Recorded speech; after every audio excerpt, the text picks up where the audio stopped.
Bueno, hermanos, un pequeño resumen entonces acerca de las dos temas. Primero, que es apologética y es un mandato que hace la misma palabra para todo hombre. Tenemos que dar respuesta a todo aquel que nos pregunte acerca de la razón de la esperanza que hay en nosotros. Y lo tenemos que hacer de manera mansa, con mansedumbre, dice la palabra de Dios. La siguiente parte es qué es realmente el mito de la neutralidad. El mito de la neutralidad quiere decir que ningún cristiano o ninguna persona puede decir que va a explicar la palabra desde una posición de neutra. Neutro quiere decir cuando no crees en Dios y cuando crees en la ciencia y quieres tomar un lugar especial, neutro, donde no te inclinas por ningún lado. Según ya vimos las conferencias pasadas, esto no es posible. Aquel que adquiere una neutralidad realmente está rechazando que la palabra de Dios es verdad y que Dios existe. No es la forma más apropiada para poder defender tu fe. Lo que siempre tienes que hacer es mantener la postura de que la palabra de Dios es verdad y que Dios existe. Y únicamente lo que tienes que hacer es hacer preguntas en el método apologético para que la otra persona sea quien trate de explicar la forma en cómo interpreta el mundo, lo que conocemos como una cosmovisión. Y solamente esta persona, cuando quiere explicar la forma en la que vive, va a caer en inconsistencias. Eso quiere decir presionando la antítesis. Es un método apologético muy básico que espero que les sirva a ustedes en la universidad o en pláticas intelectuales de cualquier nivel. Vamos a continuar entonces con el tema.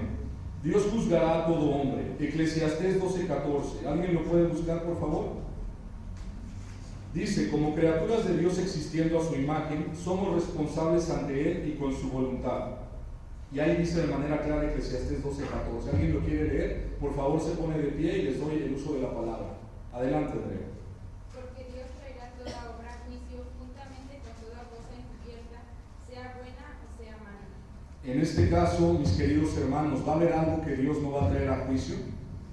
Dice que va a traer todo a juicio. Las cosas buenas nos va a dar gusto, pero también las cosas malas.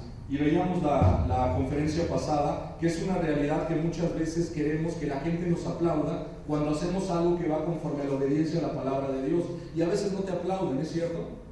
Tú haces algo que realmente es de corazón para Dios y nadie lo toma en cuenta. Bueno, en este momento, cuando las cosas sean juzgadas, pero nos vamos a llevar una sorpresa, que eso que tú hiciste en lo oculto y que fue obedecer la palabra de Dios va a ser premiado en frente de todos.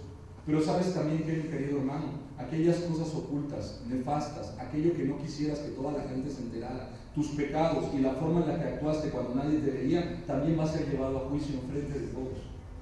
Y ahí va a ser para vergüenza también. Para algunos va a ser realmente, las cosas van a ser premiados y otros van a ser para vergüenza, de tal manera que esta es una primera consistencia. El cristiano tiene que ser obediente, lo vean o no lo vean, con toda la sociedad, porque es un compromiso que adquirimos con Dios. Y para Dios no hay día y hay noche. Dios ve todo como si fuera día. Nosotros somos los que a veces pensamos que ya se metió el sol, está oscuro y ahora podemos hacer cosas y nadie nos ve. ¿Y qué crees? Dios está bien. Y todas esas cosas van a ser llevadas algún día, como dice la palabra de Dios en Eclesiastés 12:14. Hechos 17:31, por favor buscamos otro más, Eclesiastés 3:17, Mateo 10:28, Hechos 17:31, Romanos 14:11, Filipenses 2:10 y Hebreos 12:23. Por favor, cada quien se va dividiendo una porción de la palabra para que la vayamos leyendo. Dice, Él ha establecido un día en el cual juzgará al mundo con justicia a través de un hombre a quien Él ha señalado. ¿Quién es este hombre que va a juzgar? Y te va a juzgar a ti. Y te va a juzgar si defendiste la palabra de Dios de la manera correcta o incorrecta. Te va a juzgar cuando alguien dijo, la palabra de Dios no es verdad, y tú te quedaste callado y fuiste cómplice ante tal situación, sabiendo que tú tenías la luz en medio de tanta oscuridad. ¿Quién más quiere leer Eclesiastés 3:17? ¿Alguien lo tiene a la mano, por favor? Dije yo en mi corazón, al justo y al impío juzgará a Dios, porque allí hay un tiempo para todo lo que se requiere y para todo lo que se hace. Recuerden, al justo y al impío van a ser juzgados, no solamente la gente impía, también la gente justa. Mateo 10:28, por favor. Y no temáis a los que matan el cuerpo, mas el alma no puede matar. Temed más bien al que puede destruir el alma y el cuerpo en el infierno.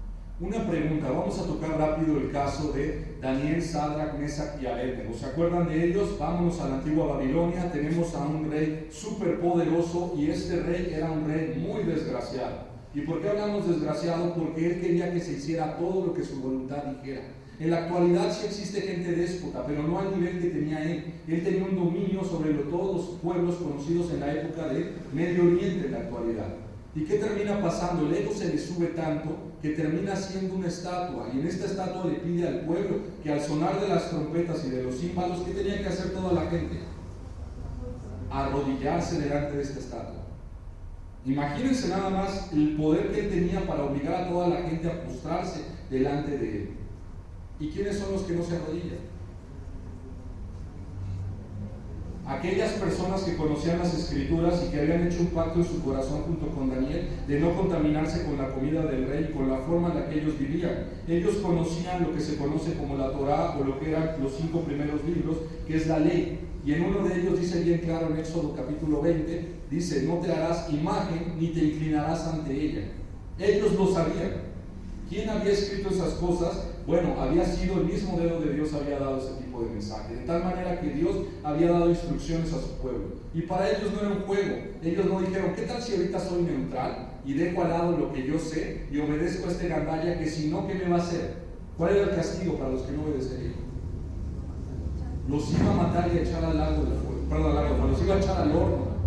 ¿Y qué terminó pasando? Toda la gente tuvo miedo. Y por eso quiero concatenar lo que acaba de leer la hermana. Y por ese miedo se arrodillaron, pecando en contra de Dios y dándole la gloria a un simple ser humano. Y este ejemplo nos dice claramente que nosotros no tenemos que temer a quien mata ¿qué? El cuerpo, a quien te puede aventar al horno, como lo hizo ese rey con todos aquellos, inclusive con los 3 pequeños héroes que estamos contando, ¿no? Los aventó al horno, no hubo piedad para ellos. Pero ¿a quién le tenemos que tener miedo? Aquel que puede ¿qué? Aventar el alma. ¿A dónde? Al lago del fuego. Tú tienes que ser muy claro que cuando tú guardas silencio, cuando tú tienes que defender el nombre de Dios, Dios te ha capacitado, te ha dado un espíritu de poder, de dominio propio. ¿Para qué? Para poder hablar y defender la palabra de Dios. Claro, te va a costar cosas, pero lo vamos a hacer con inteligencia y con humildad. No lo vamos a hacer ni por sentirnos soberbios, ni para avergonzar y maltratar al otro, sino con el ánimo de ¿qué? De ganarlo para Cristo. Esa es la diferencia del creyente, mi hermano. Y bueno, para no hacer la historia un poco larga, tendríamos también que ver que Dios respaldó a final de cuentas a estas personas. No te deja solo. Quien habla a través de ti es el Espíritu Santo, y quien busca hacer de bendición a los demás es Dios mismo. Continuamos por favor con Hechos 17:31. Por cuanto ha establecido un día en el cual juzgará al mundo en justicia por aquel varón a quien designó, dando fe a todos como haberle levantado de los muertos. ¿Ok? ¿Quién va a ser quien va a juzgar? Ese varón, ¿quién es? El que se levantó de los muertos. Hablábamos la vez pasada, ¿no? Que Jesucristo vino como tu Salvador, murió, no vino a juzgar la primera vez hace más de 2000 años. Y la segunda vez que venga, ¿cómo va a venir?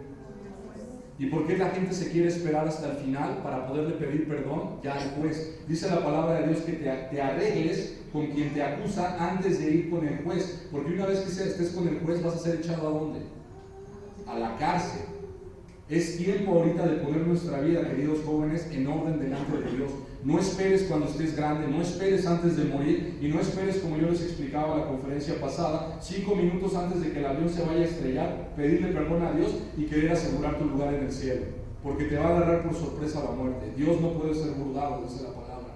Entonces ahorita es tiempo de que tú empieces a hacer cambios en tu mente y en tu corazón. En Romanos 14:11, adelante.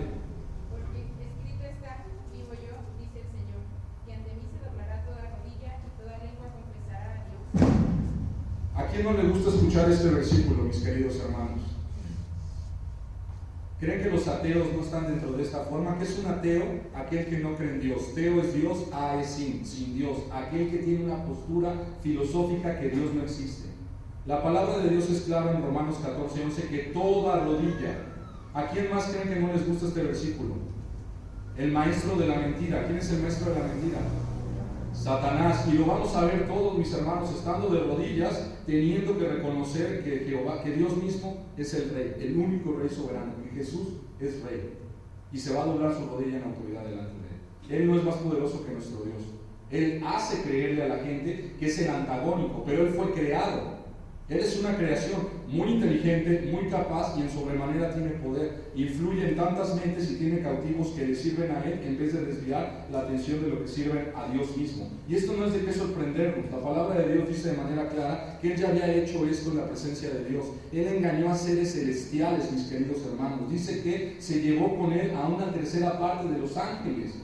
¿Cómo engañas a un ángel cuando ha visto de manera directa a Dios? ¿Cómo lo engañas? Para que vean nada más el tipo de engañador que era Satanás. ¿Qué crees que no va a poder engañar a la mayor humanidad y llevarse a la mayoría de las almas entre las patas a la eternidad del castigo que está preparado para él? Y tú tienes la oportunidad, mediante el uso de la palabra de Dios y del poder que Dios te da, también a través de su Espíritu, de ayudar a que estas almas no se pierdan por la eternidad. Si se dan cuenta, la apologética no es para unas cuantas personas, es para todos. Es una arma que Dios nos ha dado para poder ayudar e iluminar en el mundo. Continuamos.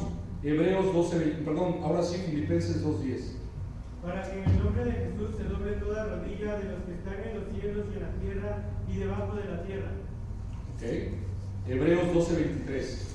A la congregación de los primogénitos que están inscritos en los cielos, a Dios somete todos los espíritus de los mundos hechos perfectos. Muy bien, y Apocalipsis 20:12, de favor. Y vi a los muertos, grandes y pequeños, de pie ante Dios, y los libros fueron abiertos, y otro libro fue abierto, el cual es el libro de la vida, y fueron juzgados los muertos por las cosas que estaban escritas en los libros según sus obras. Muy bien, entonces, ¿por qué van a ser juzgadas las personas? Por sus obras y lo que está escrito en cuáles libros.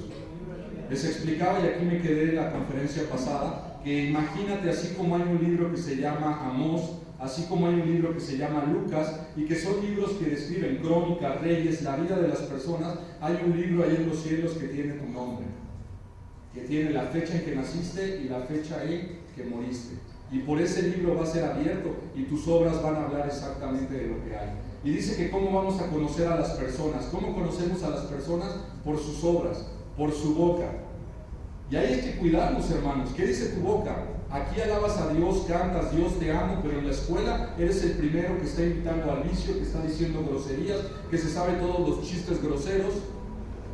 Tenemos doble boca. Eso va a estar grabado en ese libro con tu nombre, mi hermano.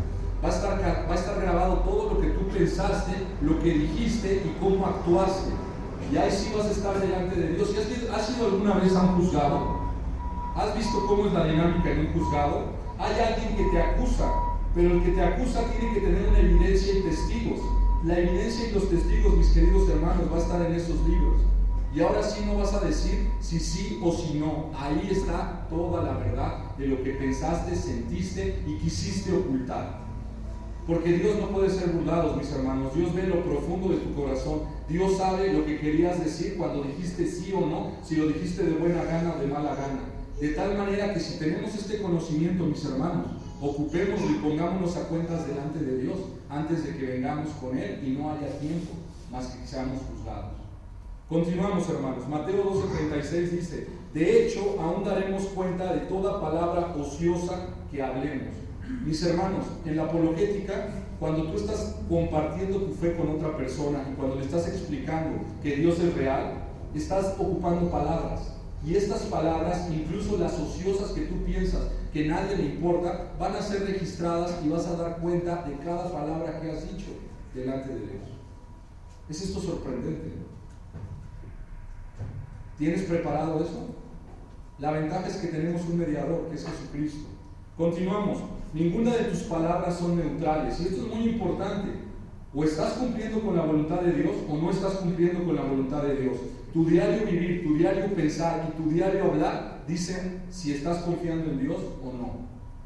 Dice que el que no es cristiano, la palabra de Dios dice: mañana haremos esto e iremos y haremos esto. Pero el cristiano no dice eso. El cristiano, ¿qué dice? Si Dios quiere, haremos esto y haremos aquello. Desde ahí nuestra cosmovisión está plasmada en las palabras, no hay neutralidad. Si tú quitas a Dios de tus palabras, entonces estás mostrando que Dios no es real para ti. Si tú hablas con la palabra de Dios, constantemente va a salir la palabra de tu boca. ¿Cómo hablas, mi querido joven? ¿Cuál es tu manera de expresarte con la gente que no es cristiana? La gente que no es cristiana no dice gracias a Dios. La gente que no es cristiana abomina, usa el nombre de Dios en vano. ¿Quieres saber cómo? Yo estaba viendo, me gusta el fútbol, y estaba viendo a los comentaristas de fútbol de cierta cadena de televisión muy famosa, y de repente ven que falla una y dice Jesús. Jesús es Jesús. Jesús es el nombre de nuestro Rey. Y ellos lo ocupan como si estuvieran hablando acerca de un perro. A ese nivel rebajan el nombre de tu Creador y demuestran con sus palabras lo que ellos tienen en su corazón. Y luego dicen en el fútbol, yo seguía escuchando, ¿qué onda con esta persona, no? Y viene el balón, lo baja y lo bajó como un Dios. ¡Ámonos! Con sus palabras están diciendo y rompiendo un mandamiento. Están comparando al futbolista con una divinidad, cuando la única divinidad que hay, ¿quién es? ¿Existen dioses según la palabra de Dios? Existe un solo Dios, pero ellos se refieren a una serie de dioses. Desde ahí estamos tomando una perspectiva y con nuestras palabras diciendo muchas cosas. Y saben la cantidad de gente que es influenciada por estos medios de comunicación a repetir lo mismo que escuchan y cómo lo narran. Y así como estos pequeños detalles hay muchísimos, mis queridos hermanos. Y a veces somos muy pasivos como cristianos al escuchar y al participar en esto. Dice, tu metodología apologética entonces también estará sujeta a una evaluación exhaustiva de Dios. Alguien vino y te dijo, ¿sabes qué? Yo creo que la palabra de Dios no es verdad.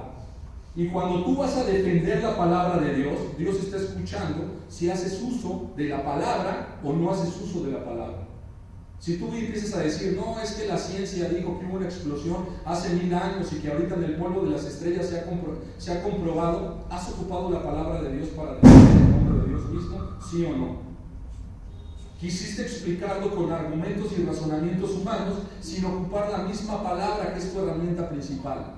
Mi querido hermano, tal vez no sepas ocupar la apologética presuposicional, por eso es que estamos tratando de compartirte una técnica en la cual tú puedes salir victorioso y confiado en que lo que usas está respaldado por la palabra de Dios. No hay neutralidad en la defensa. El juicio de Dios es ineludible en todo lo referente a la vida, como lo descubrió David cuando trató de huir de la presencia de Dios. Y ustedes pueden leer el Salmo 139. ¿A dónde me puedo esconder de tu palabra?, decía David. Si voy al cielo, ahí estás tú. Si me oculto en lo más profundo de la tierra, ¿de dónde te puedes ocultar de Dios? ¿Cómo crees que Dios no sabe lo que has pensado y lo que has maquinado en el secreto? Dice, nosotros no debemos trabajar partiendo de la suposición de la neutralidad en el pensamiento del hombre. El incrédulo no es neutral, no es neutral. El incrédulo, desde que te dice, no creo en Dios, él ya está tomando una postura filosófica de rechazo y de rebeldía a Dios. ¿Cuál fue el pecado de Satanás? Querer tomar el lugar de Dios. ¿Querer ser qué? ¿El pecado de Eva? El mismo. ¿Te acuerdas cuando la serpiente se acercó y le dijo, ¿no quieres ser como Dios? A ver, el que había pecado siendo similar, queriendo tomar el lugar de Dios, fue Satanás, y luego con ese mismo engaño sedujo a Eva. Le prometió que iba a ser un Dios. Hay un solo Dios, y dice Dios mismo, yo no le daré la gloria a nadie, es mía. Dios no comparte su gloria. Como cristiano estás obligado a negar la neutralidad en tu metodología apologética. No hay neutralidad. Una vez que tú te pones en un punto neutral, estás asumiendo una postura anticristiana. Esto debería fluir de ti en forma natural de tu entendimiento del pecado. El hombre no es neutral porque el hombre, dice la palabra de Dios, es pecador. De tal manera que el hombre va a asumir una postura de pecado, que es negar que Dios existe. Es bastante obvio decir que no deberías adoptar una posición que contradiga la doctrina bíblica del pecado, pero es muy común que la gente de nosotros lo ocupemos. Mateo 6:24 dice, ningún hombre puede servir ¿a qué? A dos amos. ¿Por qué creen que no se pueden servir a dos amos, mis queridos hermanos? Si ustedes en dado caso tienen la oportunidad de trabajar, en el trabajo secular te van a pedir mínimo de 8 a 10 e inclusive 12 horas al día de trabajo. Estar en cierta oficina y tener que estar haciendo un trabajo. Si tú estás ahí, puedes hacer lo mismo en otro lado, te demanda todo tu tiempo, tu energía, tu esfuerzo, tu cuerpo, tu mente, el tener que realizar la actividad del trabajo. Lo mismo cuando tú vives un tipo de vida, ese tipo de vida o la vives para Dios o la vives para otra persona, pero no puedes vivirlo para los dos. Si lo vives para los dos, tienes un problema todavía mayor. Quiere decir que eres una persona que cree que puedes estar en los dos lados y que no pasa nada. ¿Se acuerdan que en la conferencia pasada hablaba del hombre que estaba en la puerta? El hombre que está en la puerta de la iglesia sabe todo lo que pasa adentro, pero también observa y ve todo lo que pasa afuera. De tal manera que ni está comprometido afuera ni está comprometido adentro. Él piensa que tiene una postura neutral, pero la realidad es que cuando está en la puerta no está comprometido con Dios. Por lo tanto, ¿con quién está comprometido? Con los de allá afuera. ¿Eres tú de estas personas? ¿Quisieras tú tener un compromiso real con Dios? Colosenses 1:16. No debería sorprendernos eso en un mundo donde todas las cosas han sido creadas por Cristo. ¿Qué dice Colosenses 1:16, mi querido hermano? Porque en él fueron creadas todas las cosas, las que hay en los cielos y las que hay en la tierra, visibles e invisibles, sean tronos, sean dominios, sean principados, sean potestades, todo fue creado por medio de él y para él. ¿La gente cree que existe algo más allá de lo visible? ¿Sí o no? Lo vamos a ver en la siguiente conferencia. Pero la realidad es que la mayoría de la gente no cree que existe algo más allá de lo que sus ojos pueden ver. Esto se llama en cierta medida epistemología y tiene que ver con el racionalismo. Y es una doctrina que Descartes introdujo aproximadamente hace 500 años, donde dice de manera clara que solamente puedes confiar en lo que tus sentidos te demuestran. De tal manera que si hay algo que existe más allá de tus 5 sentidos, no es comprobable y no es verdadero y no es fiable. La palabra de Dios te dice de manera clara, lo estamos viendo en Colosenses 1:16, que existe una realidad, tanto en los cielos, visible, no visible, que determina muchas de las cosas que pasa acá. Eso no lo cree el creyente y ese es un problema que tiene el creyente, porque el creyente tiene cegado el entendimiento espiritual. Perdón, el no creyente. El creyente sí lo sabe. De tal manera que nosotros tenemos una herramienta muy fuerte en la misma palabra para poder explicarle a la otra persona que no puede confiar únicamente en sus sentidos, que sus sentidos son limitados y sus sentidos únicamente le explican una parte del mundo físico, pero hay cosas más allá del mundo físico que están reveladas en la palabra de Dios que son para la vida eterna o para la perdición eterna. Como no lo puede comprobar, no quieren creer en eso. Dicen que solamente creen en las cosas que observan. ¿Te ha tocado alguien que te dice esto? Yo no creo nada más que en lo que puedo ver. Bueno, en la Biblia hay un caso muy similar. ¿Qué apóstol pensó de la misma manera? Tomás. ¿Y qué dijo? Si yo mismo no veo qué. Pregunta, ¿eres de esos cristianos que tuvieron que pasar una vergüenza? Si no lees esa parte en la Biblia, ¿no? De manera clara, si no me equivoco está en Hechos. ¿Y qué es lo que termina pasando? Tiene que llegar Jesucristo y Tomás, ¿qué es lo que hace? ¿Y qué le dice Jesús a él? ¿Bienaventurado qué? Bienaventurados somos todos aquellos los que tenemos fe en que la Biblia es la palabra de Dios. Es una bienaventuranza que el Señor Jesucristo le da a todo aquel. Y hay muchos que a veces, como no pueden comprobar, tienen miedo y dejan de defender la palabra de Dios porque no creen que la palabra de Dios es suficiente autoridad más allá de la mente de una persona réproba en la fe y que aparte es una persona no creyente y por lo tanto no tiene un conocimiento verdadero del mundo espiritual.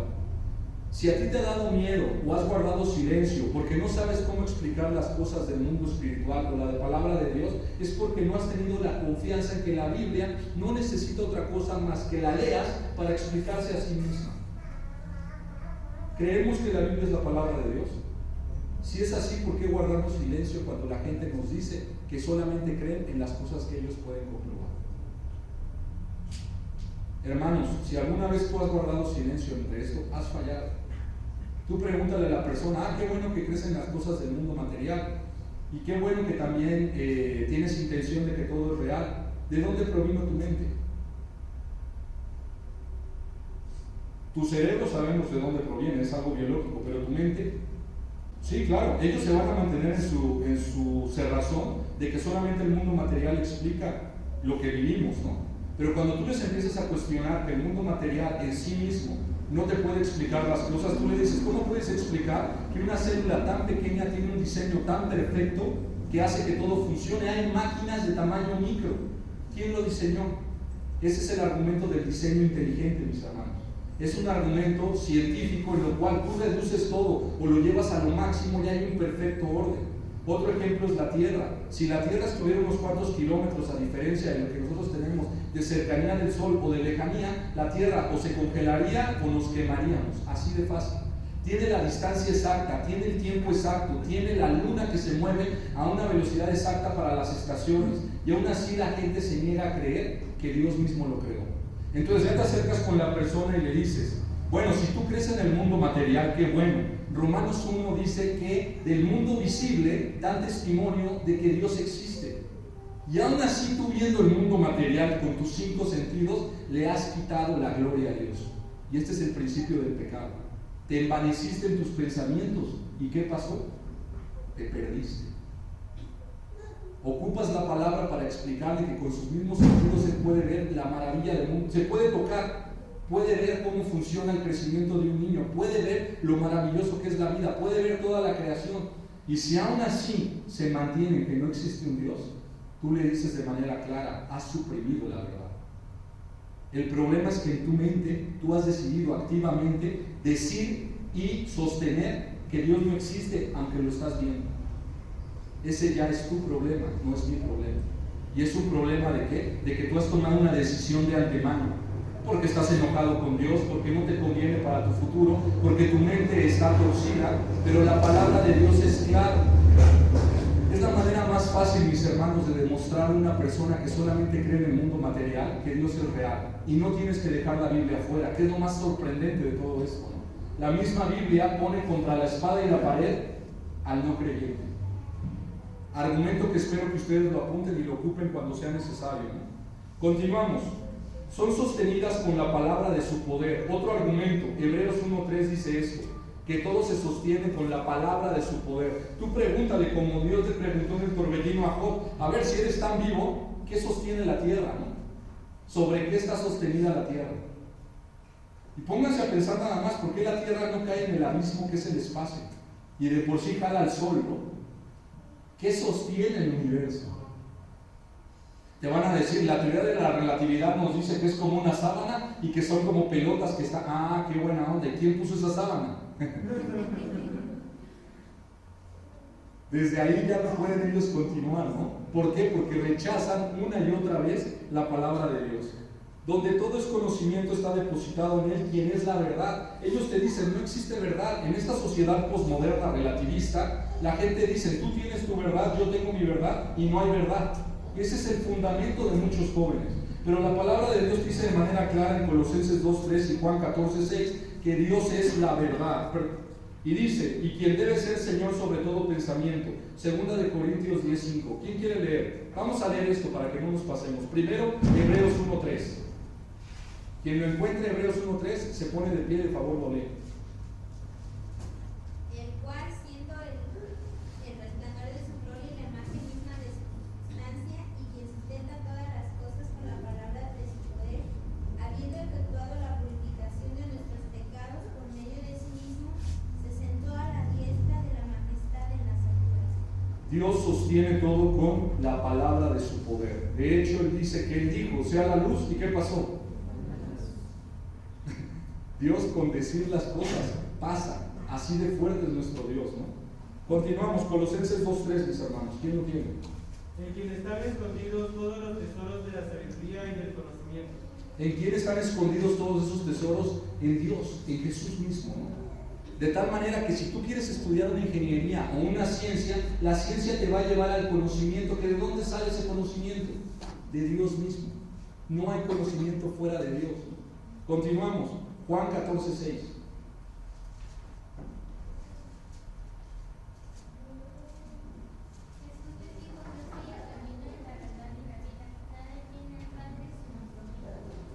Versículo básico para decir que Jesús es la verdad. ¿Se acuerdan que cuando estaba con Pilato, un tema muy importante que le pregunta es ¿qué es la verdad, no? Y Jesús estaba enfrente de él y yo me lo imagino, ¿en serio? Yo que estoy enfrente de ti soy la verdad y me preguntas a mí qué es la verdad. Ni teniéndola enfrente sabe reconocer lo que es la verdad. Jesús antes había dicho, yo soy el camino, la verdad y la vida. Bueno, sabes que hay mucha gente que para tratar de quitar a Jesús del argumento, lo critican, se mofan de él o sencillamente lo ocupan para ridiculizar cualquier postura bíblica. porque ellos se niegan a la verdad. Tú tienes que entender que el conflicto no es de que sean buenas personas queriendo discutir amablemente. Es gente que ha decidido en su corazón suprimir la verdad de Jesucristo y trata de tener un argumento contigo. Entonces la tienes muy fácil. Lo único que tienes que hacer con el método apologético es descubrir y señalar la situación y condición de pecado en que el no creyente se oculta, se enclaustra y trata de hacerte un debate a ti tratando de suprimir la verdad. La primera conferencia se los dije, es como una pelota con aire, ¿se acuerdan? Esta pelota con aire, cuando tú la metes a la alberca y la intentas meter debajo del agua, ¿qué pasa con la pelota con aire? Intenta salir, es lo natural. Pero entonces, ¿qué haces? Te subes a la pelota con aire y te avientas con todo tu cuerpo para que no salga. Te estás oponiendo a lo natural. Lo mismo pasa con el pecador cuando él no quiere dejar salir la luz de la palabra de Dios. En su corazón ha negado eso y tiene que suprimir que Dios creó todo, inventarse una serie de filosofías no sustentables para que su forma de vida la lleve a cabo. Porque si él reconoce que existe la palabra de Dios, entonces él se dará cuenta que es un pecador y que necesita de Cristo. Y él hace lo posible porque no sea así. Continuamos, mis hermanos. La neutralidad es nada menos que una inmoralidad. Cualquiera pues que quiera ser amigo del mundo se hace enemigo ¿de quién? ¿Sabes qué? Me cae muy bien mi profesor y pues yo no me quiero llevar mal con él, que me ponga 10 en mi evaluación y llevarme la materia tan solo. ¿Me hice amigo de quién? Del mundo. Dios me ha dado una oportunidad única de poder argumentar, por andar lastimando egos de otras personas, pero si es mi labor con mansedumbre y templanza dar respuesta a todo aquel que demande razón de la esperanza que hay en nosotros. Tu fe del pecado, que es el efecto no ético del pecado, nuestra mente ha sido depravada desde la primera vez que Adán y Eva pecaron. Una de las consecuencias del pecado es que en lo más profundo de tu mente fue dañada y ahora es depravada, y la mente del hombre pecador continuamente busca el mal. Es natural, es su condición natural después del pecado, que todos los que nacemos buscamos el mal. Continuamos. Dice, ¿cómo puedes quitar este hecho cuando estás desarrollando tu método para defender la fe? Tu llamado a la fidelidad te dirige espiritualmente a alcanzar aquello que es correcto y bueno. Este compromiso positivo también te prohíbe adoptar la posición de neutralidad. Se te ha ordenado que temas al Señor para poder adquirir positivamente sabiduría. Intentar la neutralidad hacia Dios socava tu búsqueda de la sabiduría. Las Escrituras enseñan que el temor a Dios, no la neutralidad, es el principio de la sabiduría. Chéquense, Proverbios 1:7.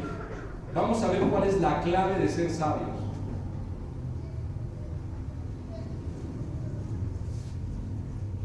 Proverbios 1:7. ¿Quién lo tiene?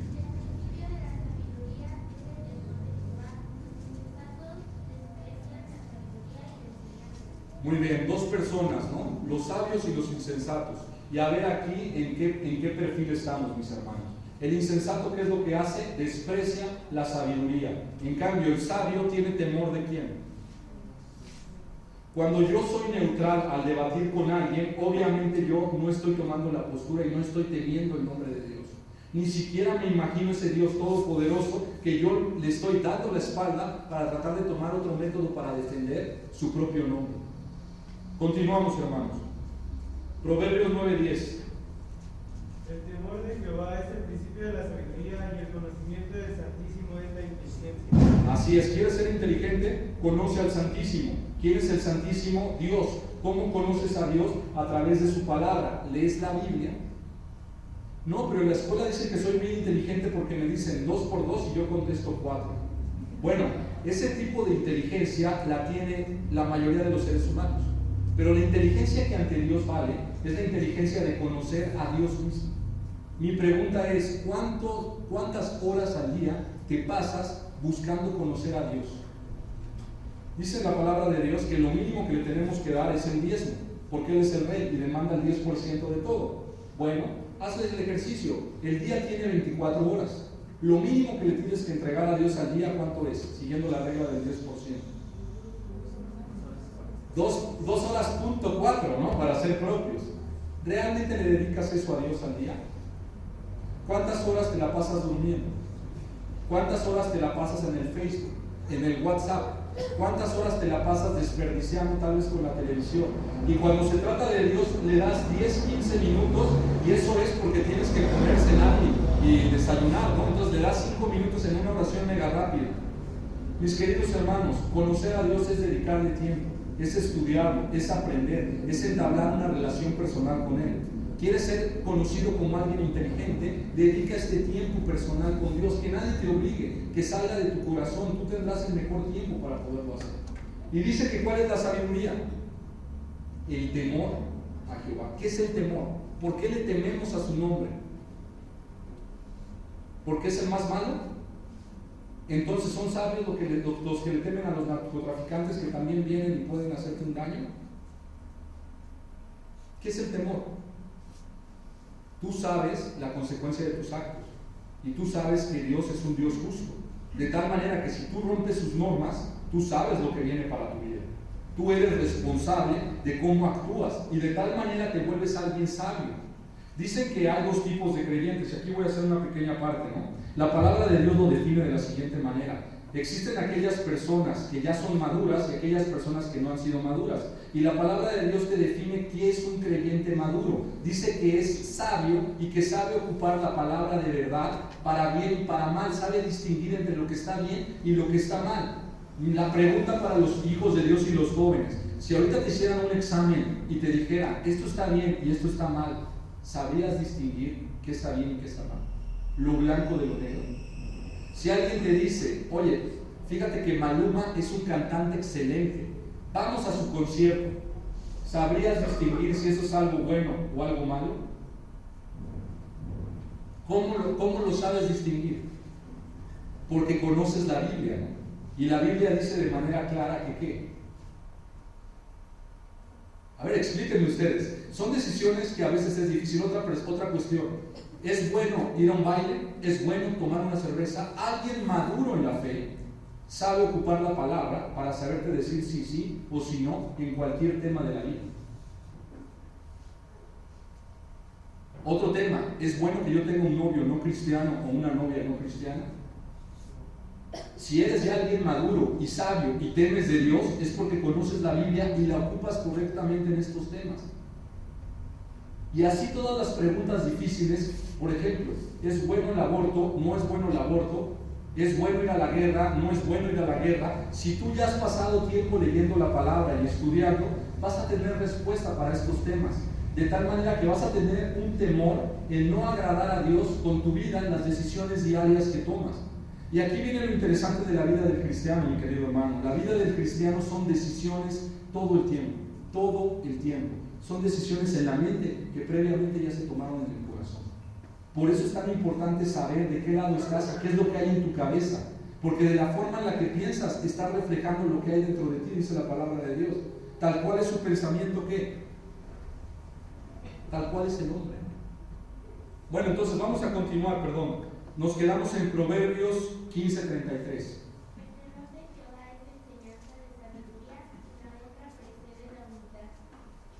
Entonces, el temor de Jehová nos da sabiduría. Job 28:28.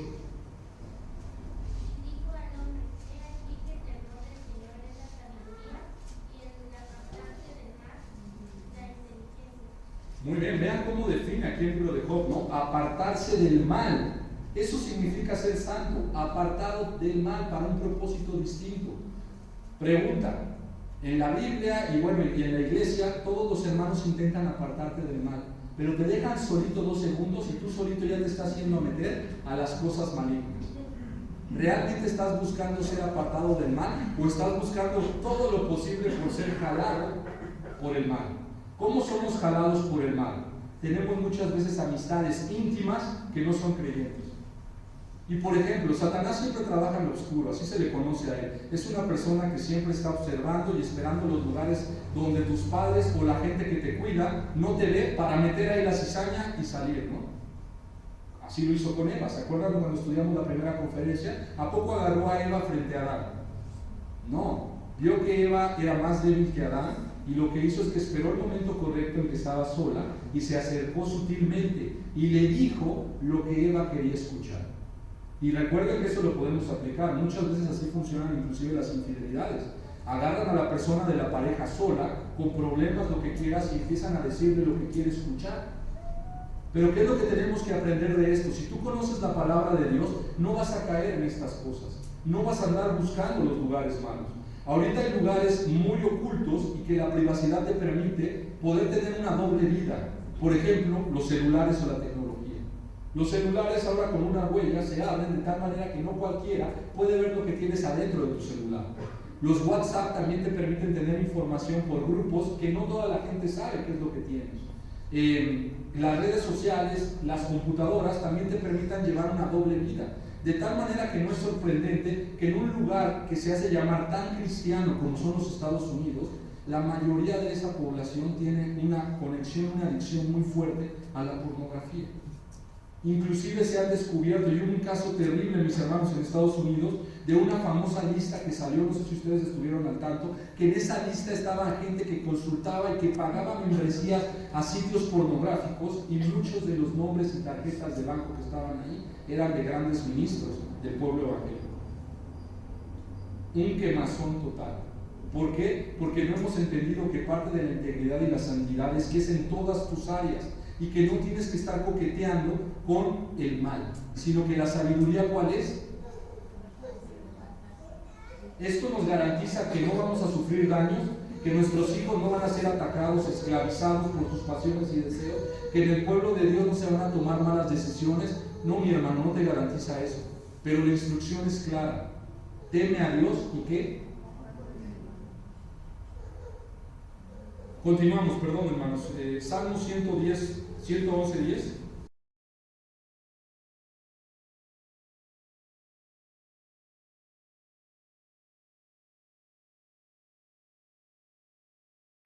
¿Quieres ser alguien sabio? ¿Qué es lo que necesitas, mi hermano? Temer a Dios y apartarte del mal.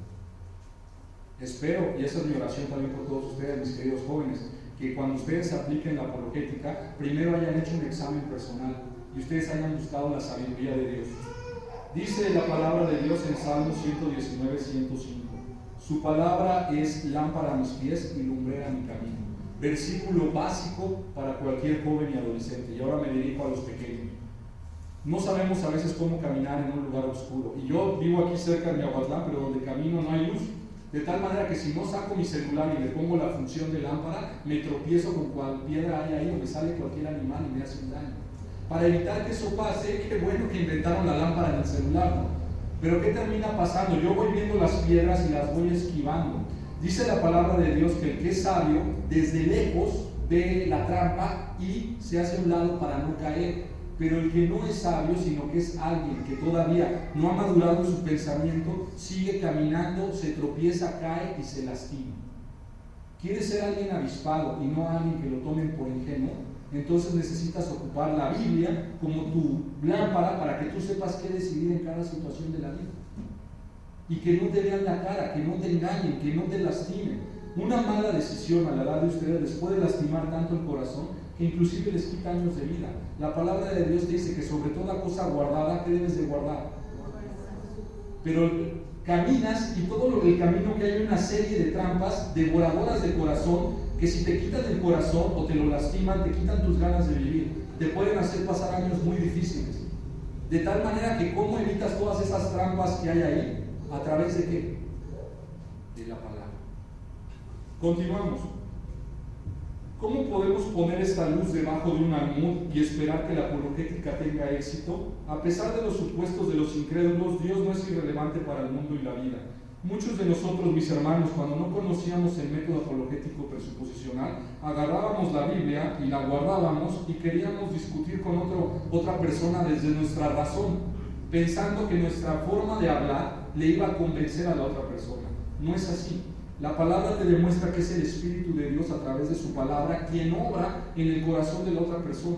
Y tú solamente tienes que estar defendiendo lo que la Biblia dice. Y la otra persona tiene que defender las incoherencias de alguien no cristiano.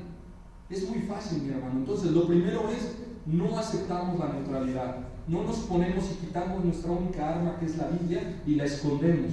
Porque entonces el que va a tener armas es el enemigo, no nosotros. Como cristiano tienes que evitar las pláticas mundanas y vacías y los argumentos de lo que falsamente se llama conocimiento. Esta es una mención que le hace Pablo a Timoteo en 1 Timoteo 6:20. Vamos a buscarlo y lo vamos a leer. A veces nos encanta estar debatiendo y andamos peleando con todo el mundo y somos contreras con todo el mundo. Pero ¿qué dice la palabra de Dios que debe de ser un hijo de Dios? ¿Quién lo quiere leer? 1 Timoteo 6:20.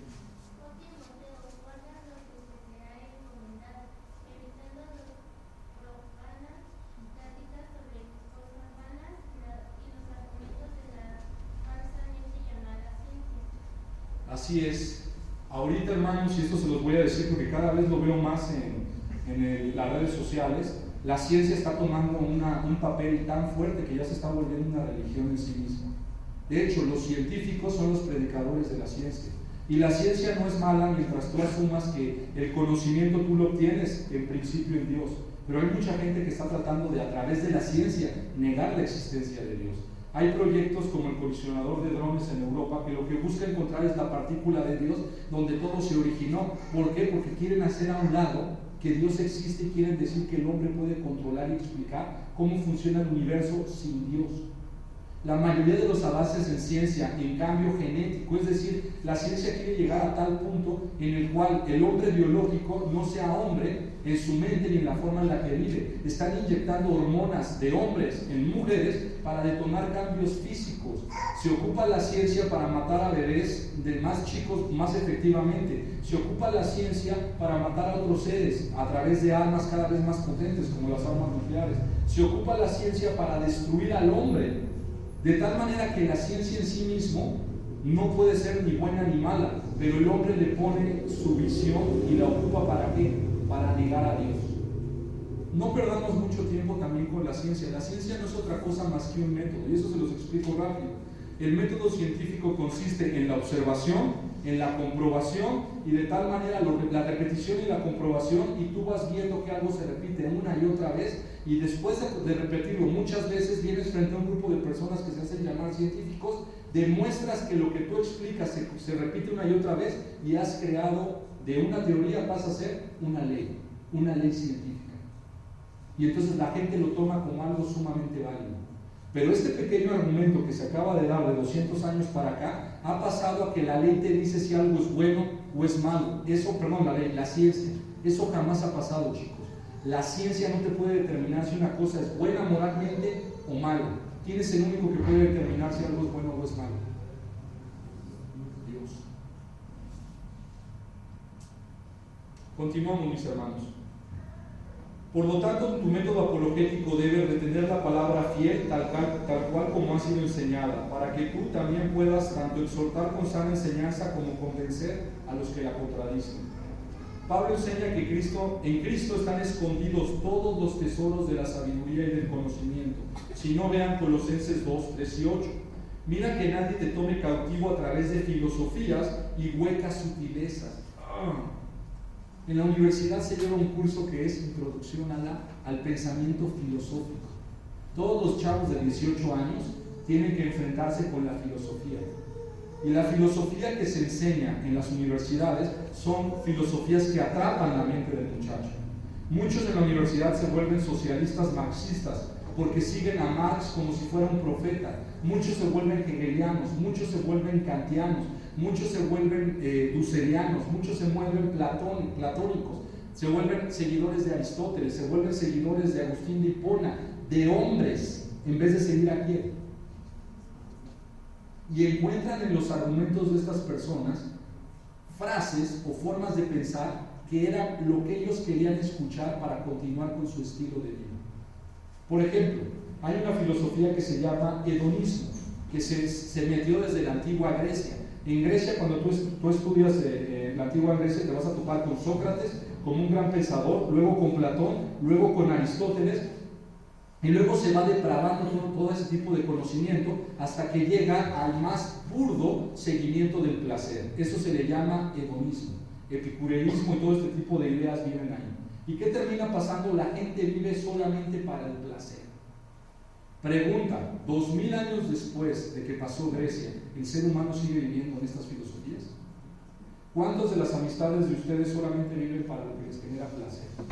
Para gastar dinero, para ir al gimnasio y verse bien de tal manera que puedan obtener lo que quieren, para las redes sociales, las películas, y te das cuenta que la forma de la vida de las personas es completamente egoísta y hedonista. Es decir, siguen viviendo con falsas filosofías, mis hermanos. Y dice, y huecas sutilezas, conforme a las tradiciones de hombre, conforme a los principios elementales del mundo, en lugar de conforme a quién. ¿Cuántos realmente pueden decir, mis queridos jóvenes, que hemos sido víctimas de todas estas filosofías que abundan en las redes sociales? Tú das clic en Facebook y automáticamente te sale un videito de 2 minutos con una filosofía hueca y completamente anticristiana, de lo que tú quieras, evolución, que Dios no existe, que está bien ser homosexual, que está bien abortar, que mi cuerpo es mi cuerpo, feminismo, y una serie de filosofías te atacan a la edad de 10 años cuando abres el internet. Y tú no estás preparado porque no has llenado tu mente de la palabra de Dios. ¿Por qué creen que tanto joven se pierde a edades muy tempranas? Porque el enemigo ahí es donde te quiere llevar, en ese tema, falsas discusiones de la ciencia y filosofías huecas. Y si en una de esas te atrapa, hasta ahí quedas. Tú vas a decir, no, miren, a mí me aburre todo lo de filosofía, eso no es para mí, yo ni sé qué es eso. Ah, no, pero ves series, ves películas, todas las series y todas las películas tienen una forma de pensar.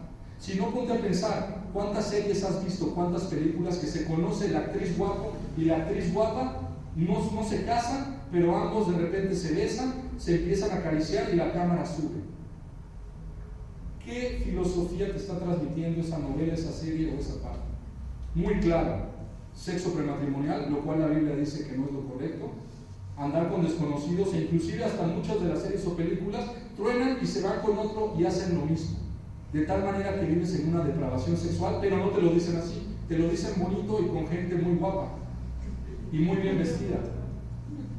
Entonces quiero que sepas que la batalla de las filosofías está en cualquier lado. Y cuando tú decides, qué buena onda, le voy a dar clic y le voy a dar clic y le voy a dar clic, y te vuelves adicto a videos en YouTube, por ejemplo, que pregonan esto, tú mismo estás dando dinero para financiar este tipo de personas que siguen propagando su propio evangelio contra la Biblia. Cuando tú vas al cine y apoyas en muchos de los grandes estrenos completamente anticristianos, yo les explicaba, como la película de niños Coco, que en México tuvo una super recaudación. Esta película no le da la gloria a Dios, tiene una filosofía muy sutil. Y la filosofía muy sutil es que existe otro tipo de realidad en la muerte y que ellos pueden regresar. Perdón, la palabra de Dios es muy clara en esto: los muertos pueden regresar. ¿Te das cuenta cómo cada película de Hollywood, de hecho aquí tendríamos que decir viernes de películas, ¿no?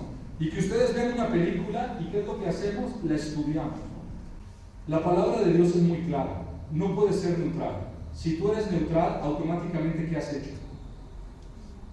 Negar la fe. ¿Por qué? Porque estás tomando la posición de otra persona. ¿Quién te va a llevar a la arena neutral? Los académicos. Se los expliqué también en otra conferencia, pero lo vuelvo a repetir. Estás teniendo un debate con alguien acerca de si el aborto es bueno o es malo. Y entonces el académico te dice, debido a la sobrepoblación que estamos teniendo y el cambio climático y el frío tan intenso que se están viviendo en varios lugares, tenemos que empezar a generar mecanismos médicos, financieros y de gobierno para disminuir a la población en total.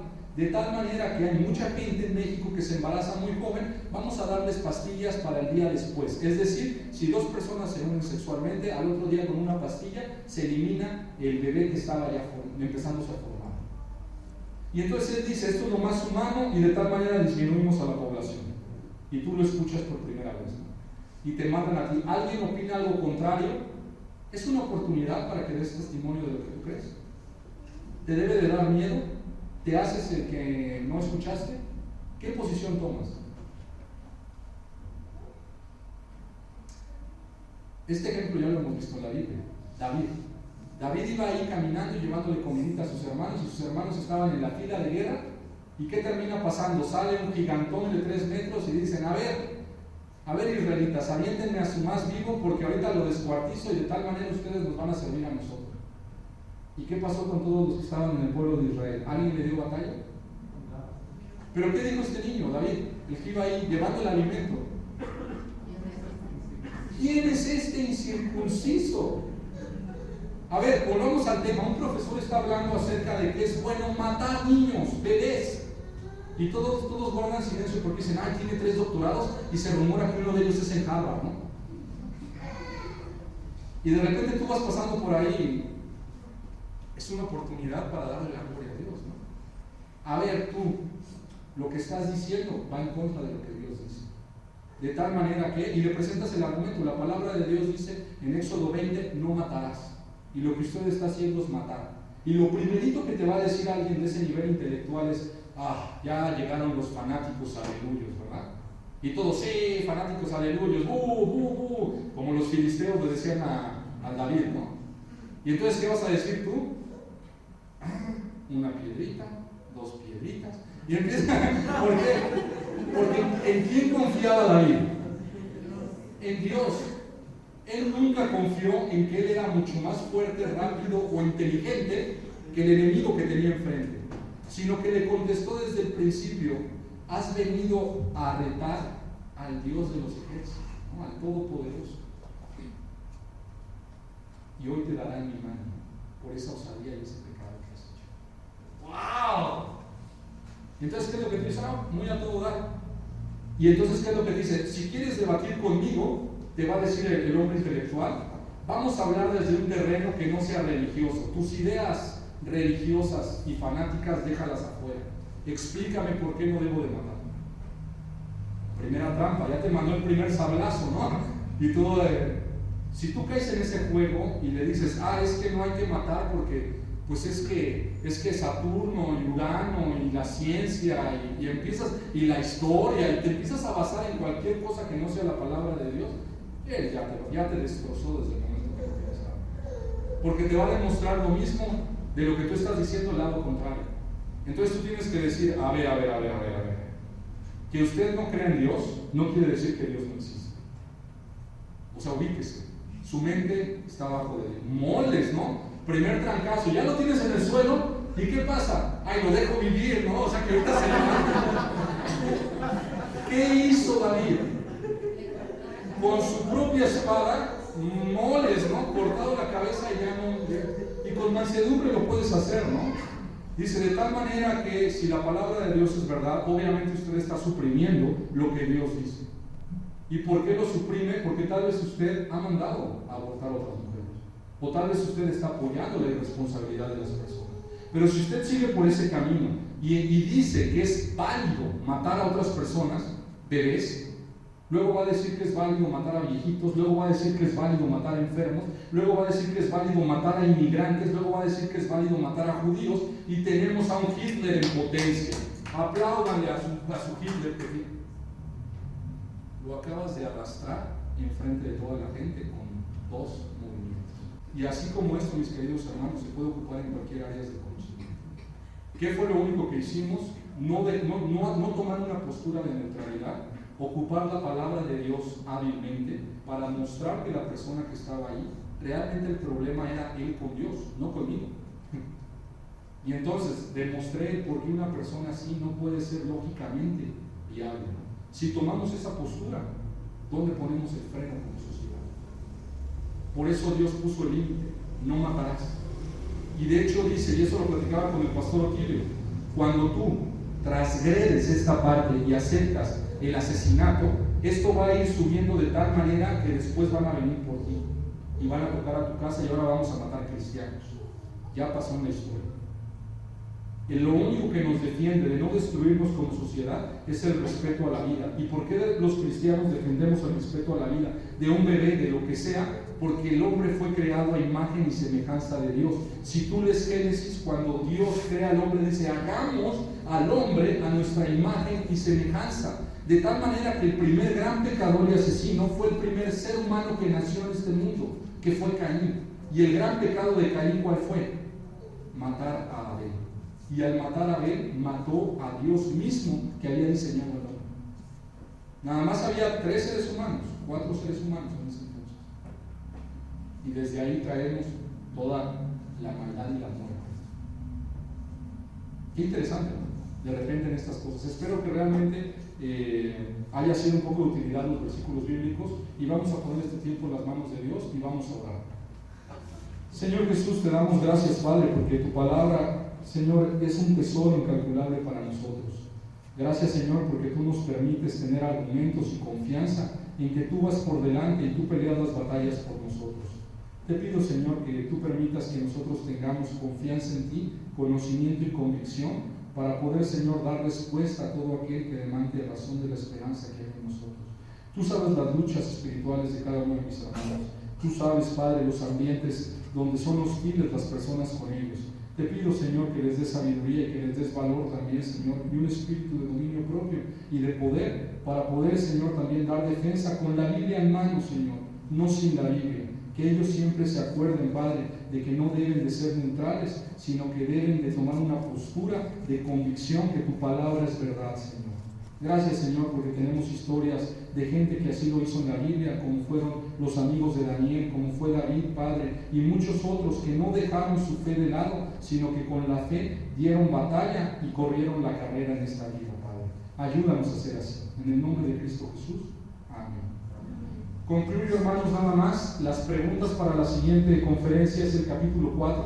Vamos a dejar este tema atrás y vamos a empezar con lo que es una cosmovisión. Entonces, de tarea mínimo, investígate qué es una cosmovisión.